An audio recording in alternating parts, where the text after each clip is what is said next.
Hello everyone, আজ আমি আঁকতে যাচ্ছি একটি শাপলার পুকুর।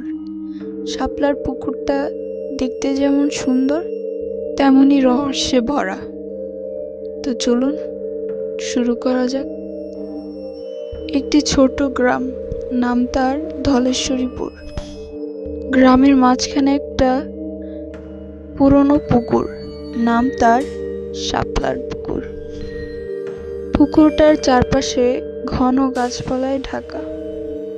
সারা বছর যেখানে ফুটে থাকে লাল শাপলা, কিন্তু গ্রামের মানুষ সেখানে খুব কমই যায়। কারণ বলা হয় সেই পুকুরে রাত 12টার পর একটি মেয়েকে দেখা যায়, সাদা শাড়ি পরা, চুল ভেজা, হাতে শাপলা ফুল।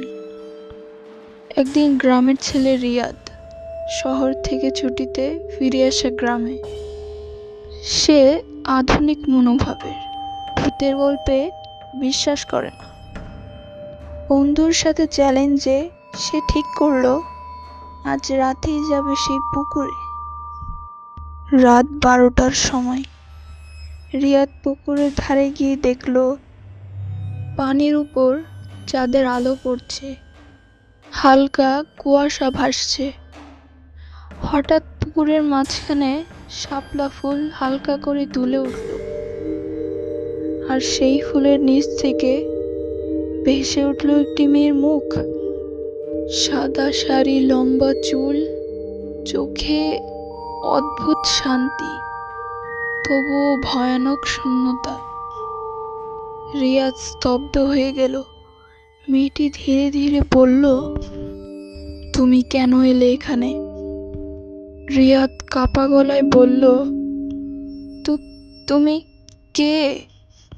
মেয়েটি মৃদু হেসে বলল, আমার নাম শাপলা, এই পুকুরটা আমারই। তারপর পুকুরের পানি কেমন যেন অন্ধকার হয়ে গেল। রিয়াদ কিছু বুঝে ওঠার আগেই সে নিজেকে দেখলো পানির নিচে। পরের দিন সকালে গ্রামের মানুষ পুকুরের ধারে রিয়াদের মোবাইল এবং একটি লাল শাপলা খুঁজে পায়, কিন্তু রিয়াদের কোনো খোঁজ মেলে না।